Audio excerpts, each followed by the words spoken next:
If you never tried, I think it's hard to imagine. Now, if you go to Busan, you have to try this Naengmyeon. Well, for foreigners, it might be a little spicy. Hello everyone! Today's dish is Milmyeon from Busan. Now, if you only traveled in Seoul, you might not have seen this before because it's a local specialty from Busan. Now, doesn't this look similar to something else? If you're a K-food lover, you must think of Naengmyeon. So you're partly right in that Milmyeon originates from Naengmyeon. During the Korean War, a lot of refugees from North Korea moved to Busan, and Busan was made the temporary capital of Korea.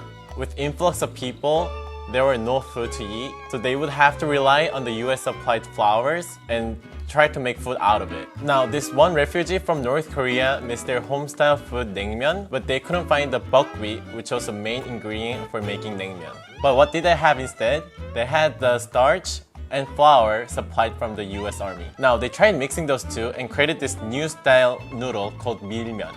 So when they first created this dish, they started calling it Mil Naengmyeon. Mil standing for flour and Naengmyeon from their hometown food Naengmyeon. But now, as they would keep calling it Mil Naengmyeon, it was shortened to Milmyeon. That's how Busan's local dish Milmyeon was created.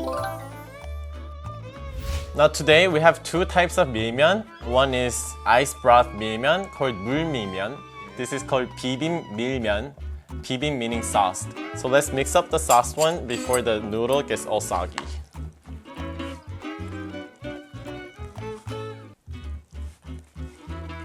Now if you deliver your food just like me, sometimes the noodles are gonna stick by itself, so it's impossible to mix it. And here's a tip at this point. You're gonna add the broth from the Mulmilmyeon, a couple scoops in. And now this broth is gonna make it easier to mix it up. Let's see if it works. Can you tell the difference? Now if you eat this at a restaurant, they're probably gonna serve you with scissors, so it's easier for you to mix it up. But in Korea, we have this called myeonchigi, which is slurping all the noodles. And for that, I don't like to cut my noodles. Now, depending on your preference, you can add a little bit of vinegar, mustard, or sugar. I think they probably already added some vinegar and mustard in here because of delivery, so let's just try as it is.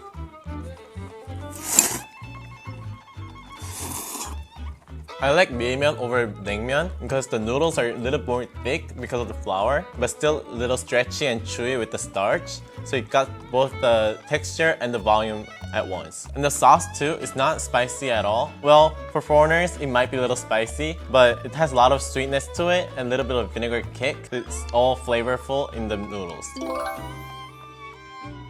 Now this time, let's try the Mulmilmyeon.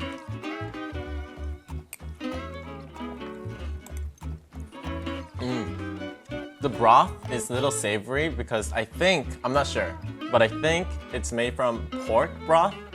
So it has that little bit of meaty, savory flavor in it. Now Koreans don't really like a noisy eater, but when you're eating noodle, that's an exception because we have to do the myeonchigi.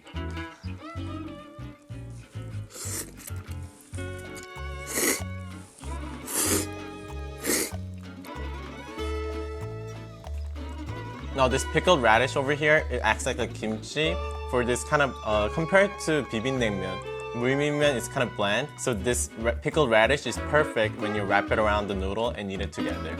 So this time, let's try the noodles with the pickled radish together.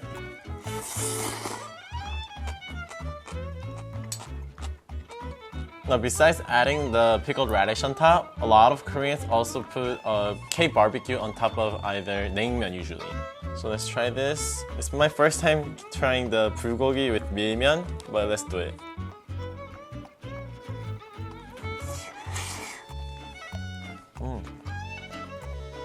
Now this is the best combo because the grease that comes out of the meat, it kind of blends in with the Mulmilmyeon broth. And this is kind of acting as like a refresher. It's sweet and a little sour. So I think with this combination, it's gonna get on and on and on. Now this noodle is almost as thick as I would say angel hair if you compare it to pasta. But it's much more chewy, so it has a lot of fun to it when eating it. Well, yeah, when I first tried, I really liked it because, I don't know. I heard that they added more spice to it because people who live in the hot areas tend to feel kind of numb with the spice.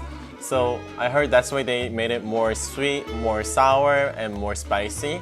But I guess I like that taste more than naengmyeon.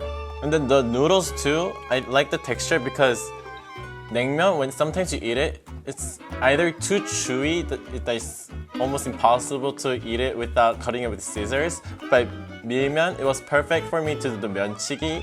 It was just like the right texture for me.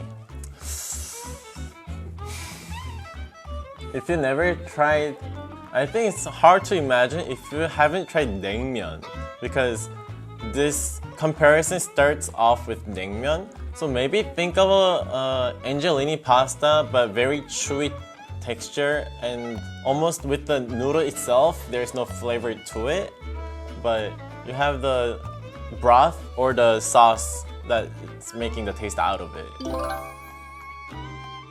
Now if you go to Busan, you have to try this milmyeon, and if you do and wonder what you should eat else besides the naengmyeon, please put it in the comment and I will reply and recommend good restaurants for you. Now if you like today's story about milmyeon, please like and subscribe, and I'll see you next time. Thank you!